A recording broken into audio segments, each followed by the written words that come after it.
Thomas the Tank Engine and Friends, Wooden Railway Adventures, Episode 113, Tricky Trucks. In order to take loads around the island of Sodor, Sir Topham Hatt's engines must use freight cars, or as they are most commonly called, trucks, to accomplish their jobs. Like the engines, the trucks have faces too, which means that they can cause lots of trouble. One day, Billy and Percy were talking about this. Percy was cross. Why couldn't Sir Topham Hatt order some trucks that didn't cause trouble, for once, he said. They were very naughty at the quarry today, and they almost pushed Toby off the line. Billy laughed. I'm not surprised to hear that, he said. Toby needs to be pushed off the line once in a while to make sure that he'll stay in one piece. You're missing the point, Billy. What if Rickety, Scruffy, and Fred didn't even exist? Wouldn't that make life on the island a lot easier? I guess. But not if they keep pushing Toby off the line. Percy, meanwhile, had had enough of Billy's jokes, and he especially didn't like them when they made fun of his friends. Percy decided to set off and do his work. As he passed the quarry, he noticed Mavis was shunting some freight cars around. Percy was curious. Whose train is this for? Mavis was just as curious as Percy. For some reason, she said, Billy is coming this afternoon and taking them to the docks. I wonder why Sir Topham Hatt made him come instead of somebody else. Percy now had an idea. Mavis, he said, let me finish up here. You go, see where Bill and Ben have run off to. I'll get this train in order. Oh, thank you, Percy, said Mavis. My wheels are aching already. Mavis trundled off and Percy was left with the trucks. Now his plan could begin. Psst, whispered Percy.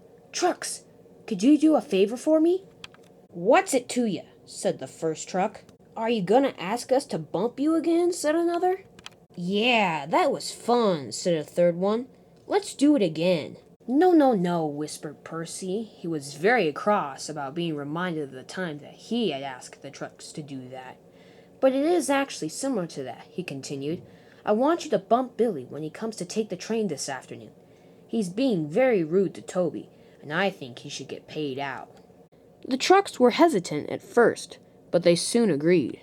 Good, and I want no goofing around. And please, don't tell Billy. Percy ran off to do his work. That afternoon, Billy came to pick up the freight cars. Remember the plan, said the first truck, and soon they were off. The first part of the trip was smooth sailing.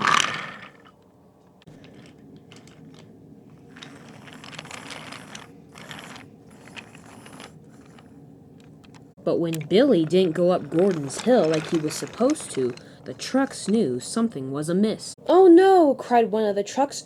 Billy took a wrong turn. How are we going to bump him now? But it didn't matter. Billy arrived at the docks in no time.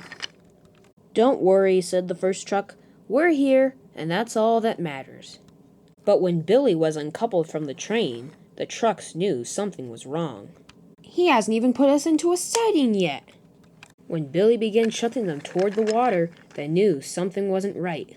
Soon the trucks realized what was going to happen. No, they cried, no, but it was too late. They all went thundering down into the ocean.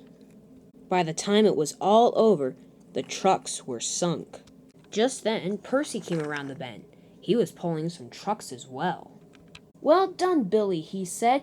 You executed the plan perfectly. Now the trucks have finally learned their lesson.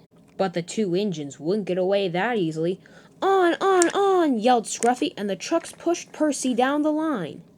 The trucks made Percy collide with Billy, and suddenly the two engines were being pushed all the way around the docks. Whoa, warned Billy. Watch the edge, guys! But it was too late. Just as they had done to the trucks a few moments before, Percy and Billy crashed into the ocean. Luckily, the trucks stayed on the track. The two engines spit out the seawater. Percy, said Billy, this isn't part of the plan. What happened? Scruffy and the trucks laughed. Ha, you silly engines, he said. Always thinking you'll get away with your plans. Ha, well, at least we've gotten even. Sir Topham had arrived later that evening and surveyed the cleanup process. "Percy and Billy," he said strictly, "I'm ashamed of both of you. Bumping the trucks would have been sufficient, but dumping them into the ocean? Only a foolish engine would do something as careless as that." "But, sir," cried Billy, "it was Percy's idea." "I don't care whose idea it was. You both participated in it. Therefore, it is both your fault. Your wheels have been ruined by the salt water, so I must send you to the works and have you repaired. While you are gone, Percy, Boko will help at the quarry, and Billy, Molly will take your trains.